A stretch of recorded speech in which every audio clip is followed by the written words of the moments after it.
Hello, everybody. Welcome to the show.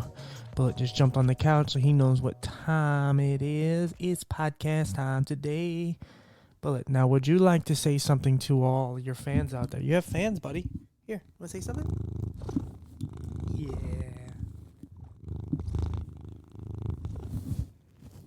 Yes, good boy. He was rubbing against the mic every he was purring. But he knows he has fans. He appreciates it. He knows he's cute. And if you would like to see a picture of Bullet, you can find me on Instagram at TJ Safe Space for All. Yes. So I just wanted to thank everybody once again. I thank everybody so much, but it's just because I appreciate anybody who listens to my dumb voice. And a lot of people don't take me serious when I do this thing because, well, you know, it's hard for people to believe in something like this. And a lot of people are very basic, and they have basic mentalities, and they can only see what's right in front of them. And to me, I'm trying to go above and beyond what I believe I'm capable of or whatever I imagined I could be capable of, and then what people told me and perceived I could do. So I'm trying to break through my ceiling, as they say. So again, thank you for joining me in the show, and we're gonna get into another great guest. And I don't know if I said it, but this is episode 151. Oh, boo! Oh, I didn't like that. Again, I'm so terrible. This is visually impaired problems. I knew a button I hit, and I literally stumbled, and so as I went to press it, I hit that. So we are getting into our guest. We are not going to boo. We are going to clap for, aren't we? Yes. The crowd's going wild. All right. Now, let's get into the show.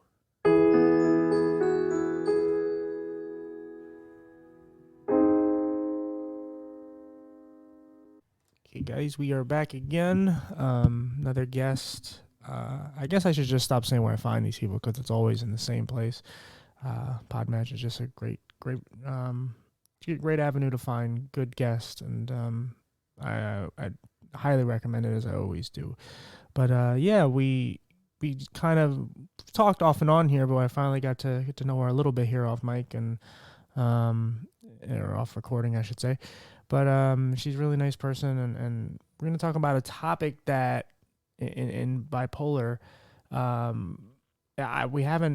we've delved into it a little bit. It's more been like a side thing to other people's stories. It's never been the main focus. And so I kind of want to get into it because there's a lot of misconceptions and what people perceive it to be and all that. So you want to introduce yourself and obviously tell us a little about yourself. I am Susan Johnson. I'm the author of Some Dreams Are Worth Keeping, a memoir of my bipolar journey. I work in an elementary school with special education students with learning disabilities. I write for a mental health magazine, and I've given a TEDx talk. So it's a little bit about me.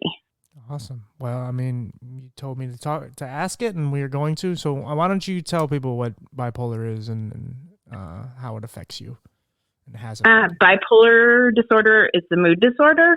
It's a chemical imbalance in the brain which causes euphoric highs known as manias and devastating lows to the point of suicide. Bipolar disorder is a genetic illness, and it is treated by medication, and I take a lot of medication to keep my stability. Awesome. Yeah, I mean, there's a lot. That's the thing. There's a lot of people that have it. Does it ever get I don't know, because there's a lot of people. I mean, there's always that running joke when someone is just going through the gamut of emotions. They'll say, "Oh, I'm bipolar."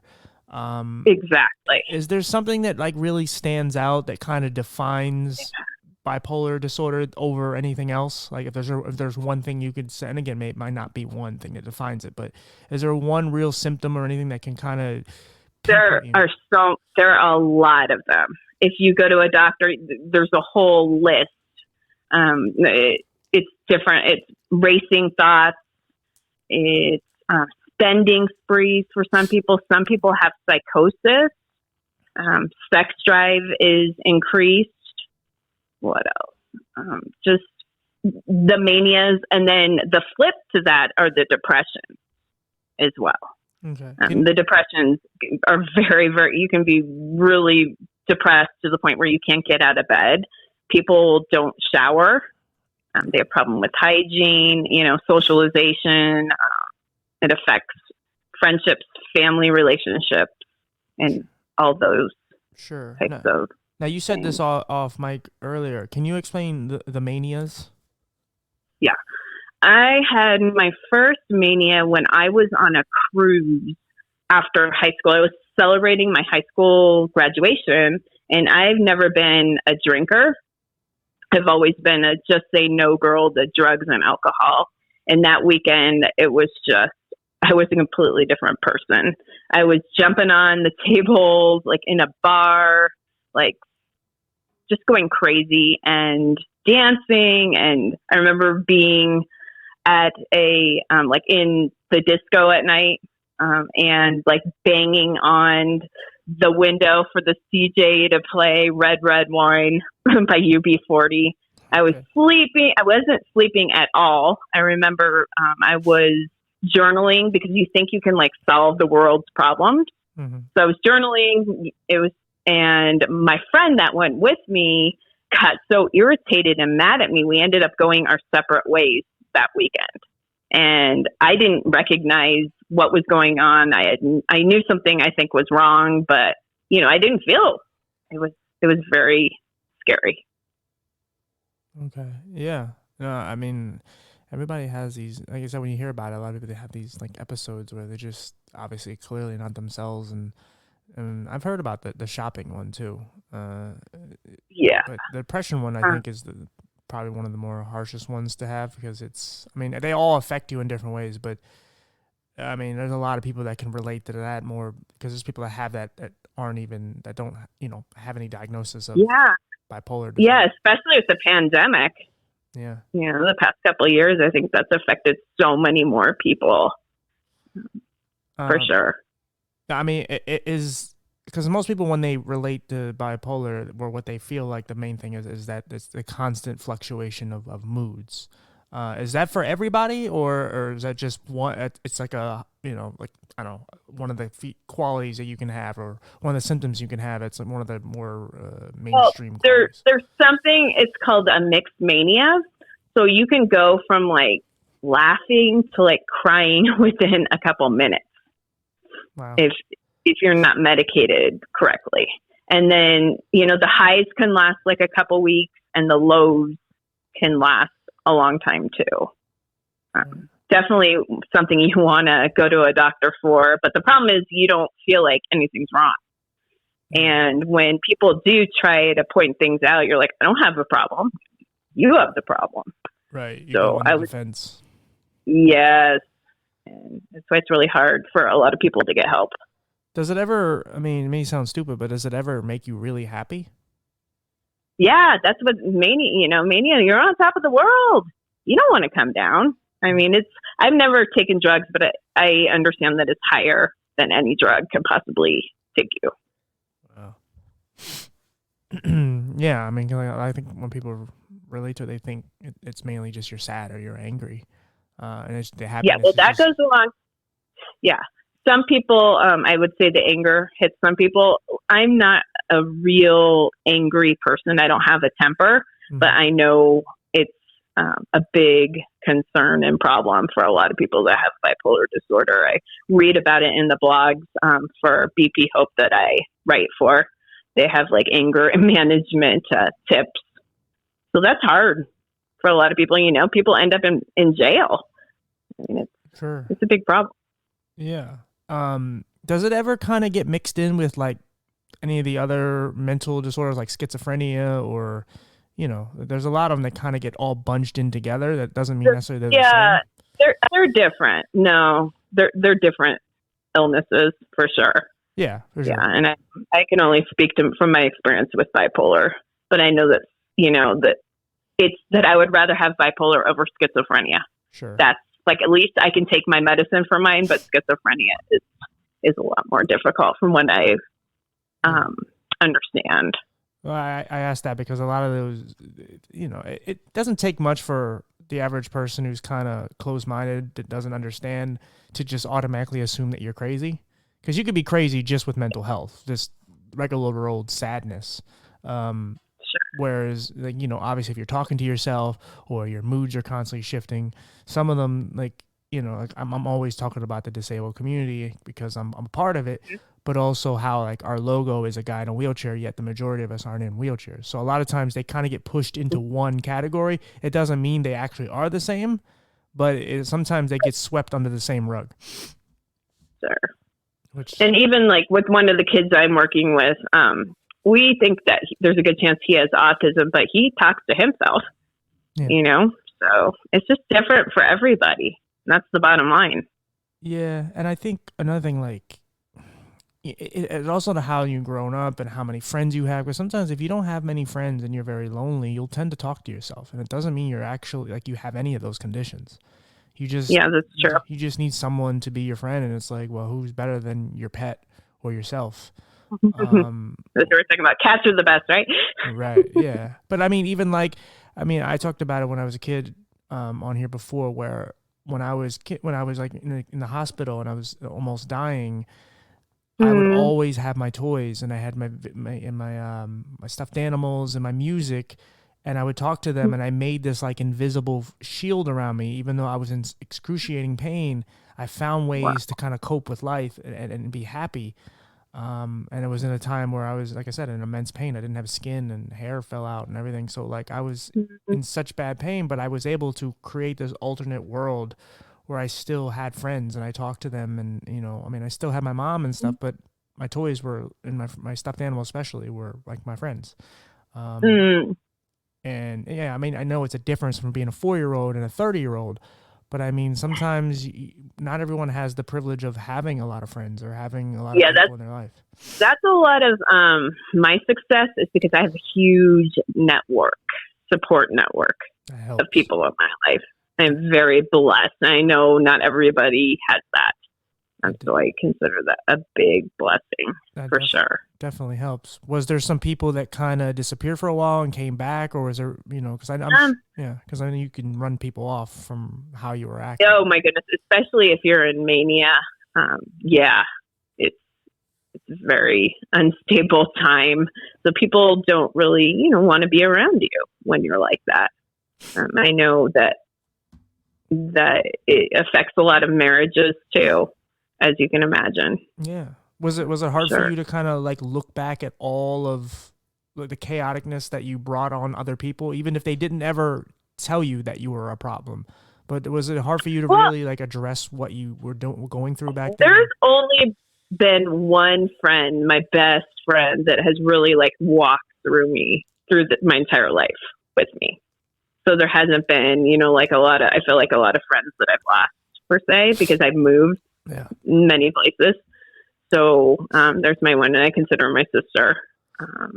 Just that she's never been judgmental or, and she's just been amazing. Just supporting me and listening and not judging me. So I'm really blessed to have her. But so I don't feel like, I've had a lot of other interactions with close people throughout my life like that. Yeah. So I don't feel like I've lost, people. Now, before your diagnosis, you can talk about when you were, but like, obviously I know there were signs, but were you aware of like what bipolar disorder was and that you had it? No idea. And then looking back, I've had some great therapists, which I recommend, some good talk therapy through a psychologist. She was able to say, hey, look, when you were a kid, you experienced separation anxiety from your mom. And then I looked back, I was like, oh, I did. And then I started to think about junior high, and I could see that I was paranoid. I thought that I went to an all-girls school, and I thought that people were talking about me. And like when I entered the library, and I remember having anxiety trying to get to class on time and opening my locker, so I can see things looking back now, but it never occurred to me then. And the only way that I knew, I mean, my mom is a nurse, so she was able to identify it after that, my first mania after that cruise. And my uncle has bipolar. So that's how we were able to trace it. And then on that, her whole side, has been issues with mental health. So we're able to trace it back through there. Yeah. And my mom had to take care of my uncle, just going through some horrible manias and depressions. Unfortunately, he put himself on a train track one time, but he's okay, thankfully. Yeah. And unfortunately, for him, it's led to alcoholism and also divorce. So, I mean, a lot of people try to self-medicate, unfortunately, that way. Yeah, and a lot of times it just exacerbates it even more. Exactly. The voices get louder, and it's just hard. Yep. It's unbearable, and that's the thing. Like, that's another thing. Like with the voices thing. Like I think again that kind of there's a difference between voices and schizophrenia, and then the voices that are in your head constantly. Like I always equate it to like the old school cartoon Devil and Angel, where they're both on your shoulder, and one's like overly positive, and one's overly negative, and they're both kind of going to lead you down the wrong path. So you have to kind of stay somewhere in the middle. They're both right and wrong at the same time. And you have to find your own way around it. But there are voices in your head. It's some of them aren't just say, hey, you should kill yourself, or hey, whatever, the sky's pink. A lot of times it's just this thing that's in your head that's like magnified at the time, and it's just right there, and you can't really escape it. You're trying to close your eyes, but like it's in your head, so like you can't. It doesn't go anywhere, and it's just that's a good way of describing it for sure. Yeah. And because I think when people hear voices, it's like, oh, see, well, schizophrenia. You might, it's like, it's like satanic or whatever. Yeah, there's parallels, but it's different. It's totally different. Yeah, for me, like in mania, it's more like songs going through my head. Okay. It's like all this noise, and you can't, like you said, you can't, get it to stop. Sure. It's hard. But it's good. Like you become so like open-minded and objective to what you're going through now. Like you know what it is, you know how to deal with it, and you're honest with yourself. And it's because that's the thing. You have to eventually go back and look at, like I said, any damage that you cause, whether it's to yourself, to other people. You have to think of and again, even if you have a legitimate excuse too, but you have to really address these issues in order to, like, because you can't just come out one day and just say, oh, hey, I'm bipolar, because a lot of people are just going to give you looks, and you're probably going to be shameful and sad about that. Sure, absolutely. Because that label on you is automatically like, ooh, people look at you like, ooh, well. Yeah, I mean, what's the first thing you think of with bipolar? Crazy. Yeah. That's the first thing. Yeah. Adjective, I think, that a lot of people describe it with. Who wants to be crazy? But then again, who is normal, right? Right. There normal means nothing. Anybody being normal. Yeah, because normal, like, I mean, you can say anything's normal, but like most people that are like quote unquote normal, like, do you want to be those people? Like, I don't know, but right? Like, there's a lot of people that are just living their life for something else, for like a reason they don't even know why. They don't really have a purpose. Yeah. They're just, like I always say, like they're just floating. They're just there. Like, and I think that, that's for a lot of people is part of depression too, without a purpose. Yeah. For sure. No, for sure. So when you finally did get diagnosed, like, did it make sense to you? Well, I was still, in the mania. So, okay. I don't remember, I learned about it as I went, as time went on. Definitely through my college days. I moved from California, grew up in California, Southern California. Got dragged to Iowa, to Des Moines, Iowa in the middle of winter. It was horrible. But my dad had gotten a job there, and he agreed to pay for college. My parents did. So I really didn't have a choice. And those were some really, really hard, tough times. And I'm really glad I had a good psychiatrist and psychologist to walk those days with me, because I would have never have gotten through it or graduated college without. Was that when you told me you like hit your bottom, or is that later on? No, that's the next move. That's Virginia. Oh, okay. Yeah, those are my Iowa days. Gotcha. No, I mean, because yeah. I mean, kind of before we get into that, like it's. when you're going through challenging things, like even just something as in change, because change for a lot of people, when we're in our comfort zones, which isn't always the best thing for us, depending on what we're talking about, but a lot of times our comfort zones keeps us from being able to explore and appreciate other avenues of life. We tend to just like, we don't, I lost my train of thought, but yeah, like when we don't really get out there as much, it's really hard to, I guess it's really hard to appreciate things. And like I said, I lost my train of thought, so go ahead. So I guess the rock bottom for me was Virginia. I got really depressed in Iowa after I graduated college. Like the couple friends that I did have at the end moved away. Yeah. And I just had to get out of Iowa. And my aunt lived in Virginia.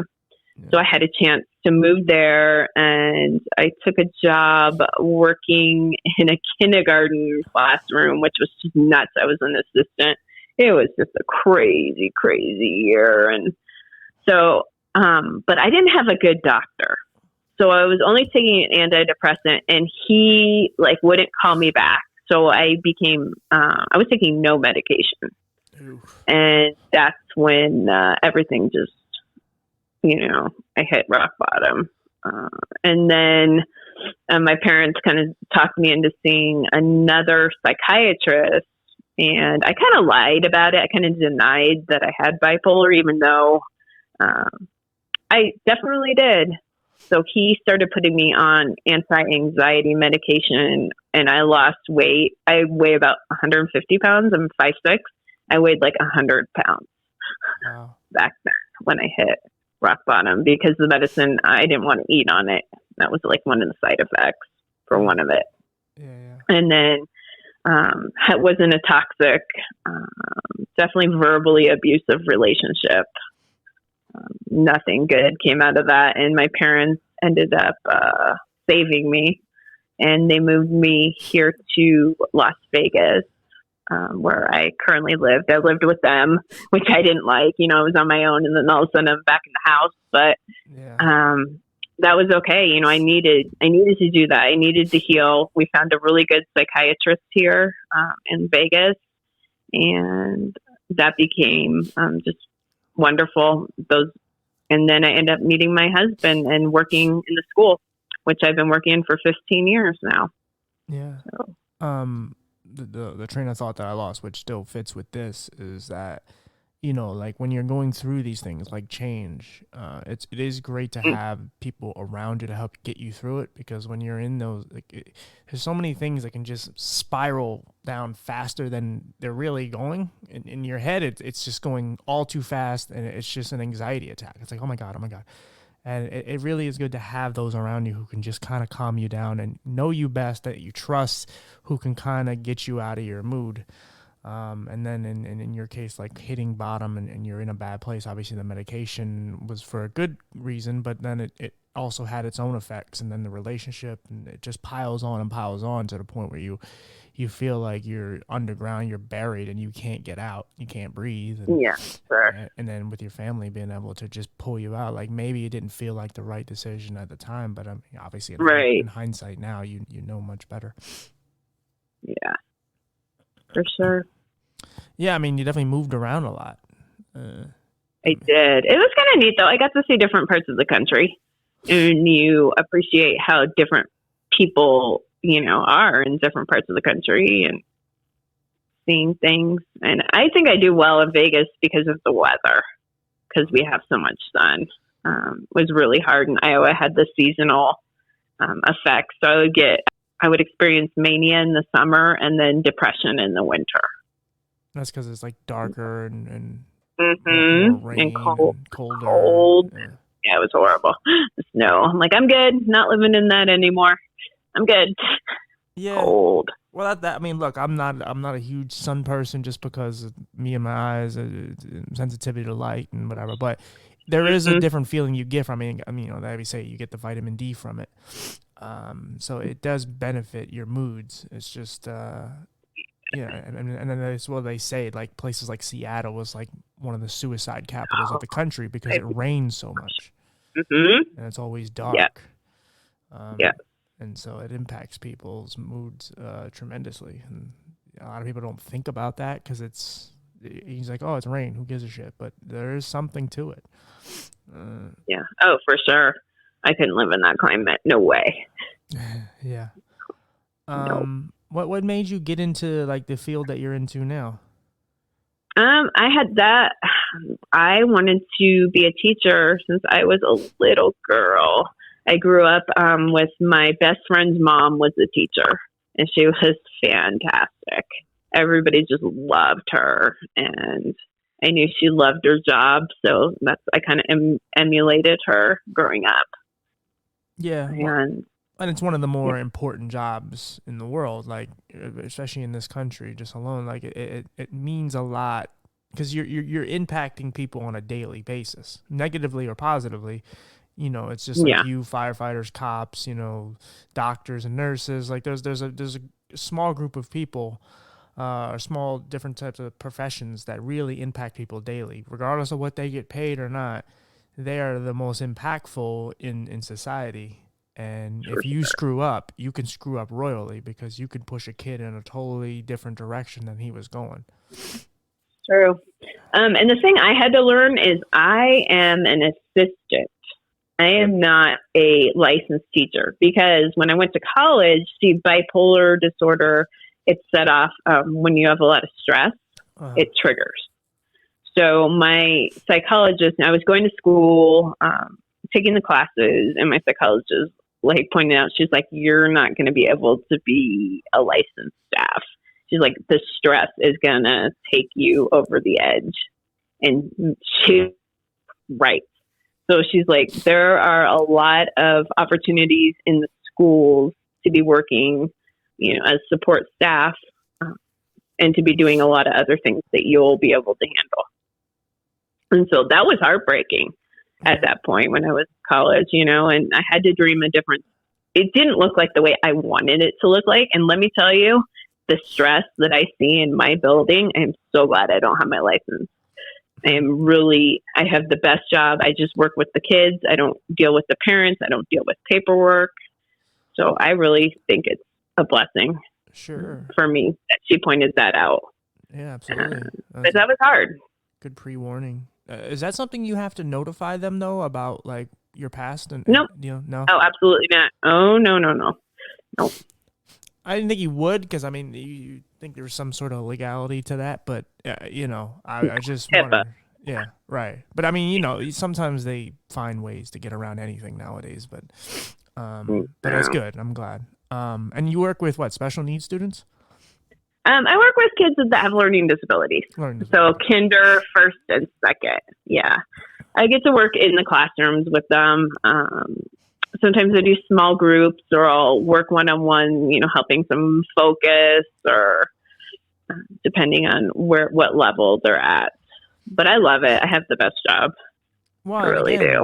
You're also super impactful with that because, you know, those type of people are super loving and they don't need, it sounds almost demeaning, but they don't need a whole lot. And the things that you can help them with, it really does benefit and make their life so much better. I even say that because I'm on a bowling league and there's one team, there's a nonprofit around here that hires people with a lot of those conditions. Yeah, we have that too.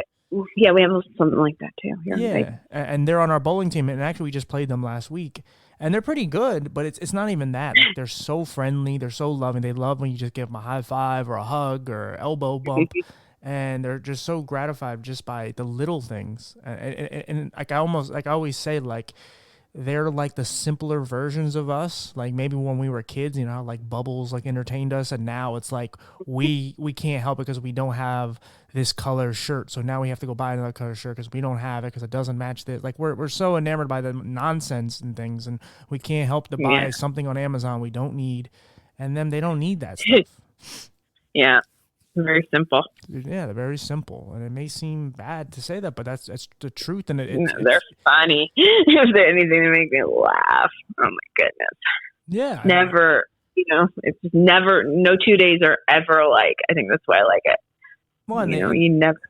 And they probably help you to like appreciate your life more for what you don't have. Like you may have something relatable or something that impacted you when it comes to like a condition, but you don't have it as hard as they do.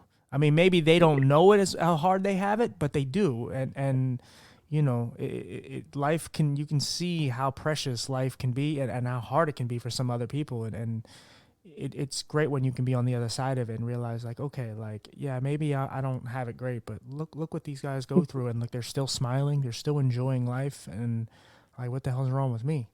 Like And that's true. Perspective. yeah, it helps change that. It helps to adjust. You know, if you're going in a direction, like these kids are always going to keep you balanced, as long as you're willing to just get down there and play with them. And again, like I said, it helps. Like, you know, when you meet them, because like there's so much negative energy in the world. And there's so much going on, and it's great when you can just sit down and just appreciate little things in life. And like I said, I'm sure as much as you do for them, I'm sure they do a lot for you as well. Oh yeah, absolutely. Yeah, I mean, no, that's really great. I mean, again, like I said, it's something you didn't sign up for. You wanted to be a full-fledged teacher, but like you're impacting them more than you probably ever thought you would impact any other student. True. Yeah, I'm trying to think what I wanted. I do want to ask you, like, to obviously, actually, before we get into what you're going to promote, is there anything that we haven't covered? Whether it's any misconceptions with being bipolar, or anything you want to talk about, because the floor is yours. Mm-hmm. Just if you're in a dark place right now, to ask for help. That there is no shame, whether it's bipolar or something else you're living with, to remember that there's always light at the end of the tunnel. Mm-hmm. And we all have things that we have to live with. And we're not meant to carry these problems on our own. We need help from other people. So there's no shame in that. Yeah. And I want people to know that help is out there, but you have to look for it, and you have to go outside yourself, even though it's not easy, to seek that help in order to have a successful life. For sure. Yeah, I posted something on Instagram, and it was just like some steps, and I put like a little like candle at the top of it, like a little thingy, and it was just saying, like, you know, even if you can't climb those steps, like, you have to find a way up there. Like, if you see a little bit of light, that means there's something worth, you know, crawling, walking, running towards. But the thing is, those steps aren't gonna like walk themselves. Like, you have to get up. Right. People, no one's, I mean, maybe you may get lucky and someone will see you and you're in your pain and they'll help you. But overall, that's not going to happen. You literally have to do it. And right. If you don't get up, it's not going to get any better. And you have to really kind of challenge yourself, because we don't realize how strong we are until we have to be strong. And then moments arise, and then and again, some people aren't built like that and they don't have it in them. But there are some of us that really are. And if you've already been through a lot of tragic things in your life, you're probably going to be able to get back up. It's just, you have to want to get back up. That's right. You have to put the effort into it. You got to do the homework. Yeah. And again, I also understand there are people going through very, very tough times in one way, shape, or form. And it sounds easier said than done. But as a person who's nearly died and who's attempted to kill themselves, you can do it. I know there are people that have it really rough right now, and it may seem like there is no light. But if you see just a little glimpse, it's something. Hold on to it. It does not have to be. Don't give up. Yeah, because there are people maybe who can't walk, and they're like, "Well, I'll never be able to walk again." So that's it. It's like, yeah, maybe that is out. The cards are gone. They're not there for you anymore. But that doesn't mean you can't have a fruitful life. It doesn't mean you can't be happy. Right. And again, I can't tell you what is going to make you happy, because I have no idea. I'm still working on myself, but something out there will. You just have to keep pushing, keep trying. And that's the thing. Like we just, sometimes we get lazy and complacent, and we just expect someone, like, oh, we want a lover in our life, someone special. And we expect the person to knock on our door. and just hand us Right. cookies and say, I'm in love with you, like, come in. It's like, that shit's not gonna happen. So you gotta deal with the embarrassing moments. You gotta deal with rejection. You have to deal with all that because it makes you stronger and it teaches you a lesson in life. And so and you gotta have those honest conversations with with yourself, because your mind is always gonna try to sabotage you too. So be prepared for that if you aren't already. Yeah. So why don't you tell us the name of your book and your website? Sure. The name of my book is Some Dreams Are Worth Keeping, a memoir of my bipolar journey, and that's on Amazon. And my website is sjohnsonauthor.com. Just So so I people would love know, that. it's S, not Yeah. F. Sometimes it sounds the same, but yeah, S As Johnson. in Susie. Yes, Yeah. as in Susie. And you can also find me on, the TED Talk you can find on my website, or you could do a TEDx search. Having a mental illness is not a death sentence. And you can also read my blogs on my website as well. And I always like people to reach out to me if something touches them, or, if they like the book, to leave me a review on Amazon. If you don't like it, don't leave me a review. I'm just kidding. There's things that I don't like online. Just leave it alone. Don't bother. Just unless it's something that's like it wasn't really easy. Yeah, unless it's Writing like that overly book negative. was not easy. So it took many years to write that book. So and you should be proud of yourself, and it's always good to it's help helping a lot of people. It is. It's inspiring people. It's helping people. It's helping families in ways that I never dreamed that it would. Yeah, well, to be that honest and transparent, to put yourself and to be so vulnerable and say, this is what I went through, it helps people to do the same. Because there's not enough people doing that, because there's so much shame. Just like you are. Yeah, I appreciate it. Yeah. Unfortunately, there's got to be some people that have to be, I guess, sacrificial lambs, that have to put themselves out and for the world naked, just to say, hey, like, this is what I went through, so that the next generation, next group of people aren't as uncomfortable with it, and they're not as discriminated against, and so on and so on. So, breaking stigma for sure. Yeah. Again, thank you for coming on. And if you ever need a friend or anyone to talk to or anything, you can reach out to me anytime.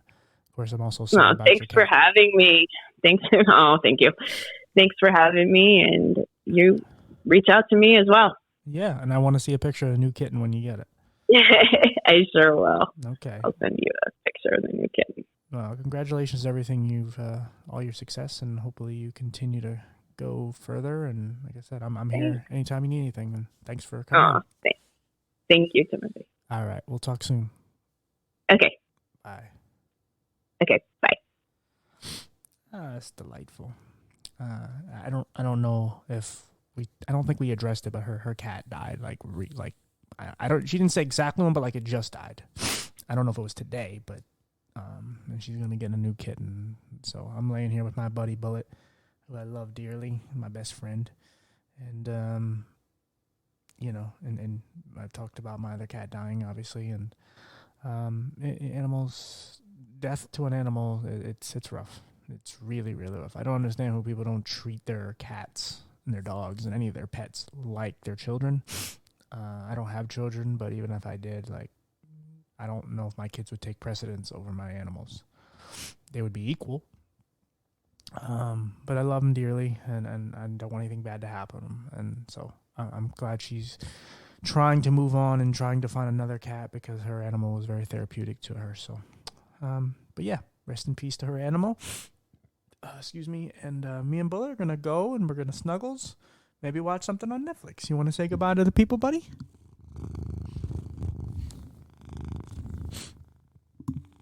I swear, he does more than purr. He can be very mouthy and talk, and he can be very vocal, especially when he wants his snacks. But he's just happy right now. He's just getting attention. So, thank you guys for enjoying the show with me. Like I said, I hope I'm a decent guest or a decent host. I'm trying to do my best here and deal with my own issues, and life can be hard sometimes. I'm just trying to be an example of someone who's strong and continues to somewhat prosper in life. But yeah, thank you for being on this journey with me, and hopefully you continue. Thanks, guys. Bye-bye.